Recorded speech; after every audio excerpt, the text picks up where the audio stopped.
जनाब रसूल अकरम सल्लल्लाहु अलैहि वसल्लम ने एक शख्स से पूछा कि आप असर नमाज के बाद दुआ किए बगैर क्यों चले जाते हो।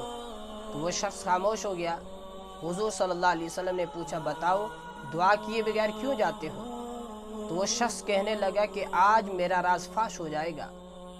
फरमाया कि बताओ तुम दुआ किए बगैर क्यों जाते हो। तो वो शख्स कहने लगा कि हमारे घर के अंदर कोई कपड़ा नहीं है, जिन कपड़ों के अंदर मैं नमाज पढ़ता हूँ उन्हीं कपड़ों के अंदर मेरी बीवी नमाज पढ़ती है।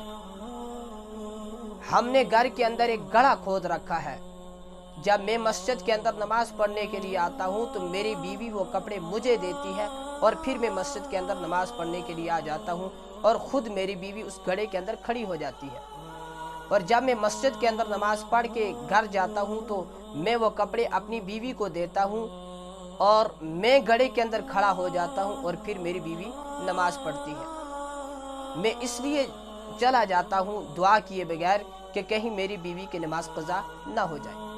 आप सल्लल्लाहु अलैहि वसल्लम ने ये सुना और जब इसकी गुर्बत का हाल देखा तो आप सल्लल्लाहु अलैहि वसल्लम की मुबारक आंखों से आंसू निकले।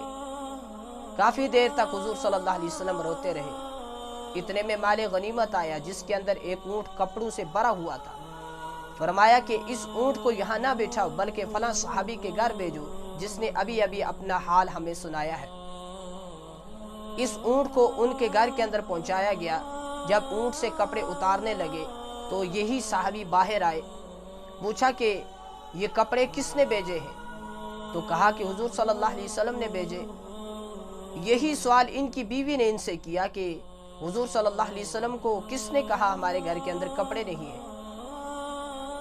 तो इनके शोहर कहने लगे कि हुजूर सल्लल्लाहु अलैहि वसल्लम ने मुझसे पूछा और मैंने बता दिया। तो इनकी बीवी कहने लगी कि अगर इस्लाम के अंदर ये हक होता कि औरत भी तलाक अपने शोहर को दे सकती है तो आज मैं आपको तलाक दे देती, कि आपने अपनी हाजत को गैर के सामने क्यों बयान किया। अल्लाहु अकबर। कहा कि इस औरत ने कि अगर इस्लाम के अंदर ये इख्तियार होता, ये हक होता कि औरत भी तलाक दे सकती है तो आज मैं आपको तलाक दे देती। आपने अपनी हाजत को गैर के सामने क्यों बयान किया। अल्लाहु अकबर। कैसा ईमान बना हुआ था।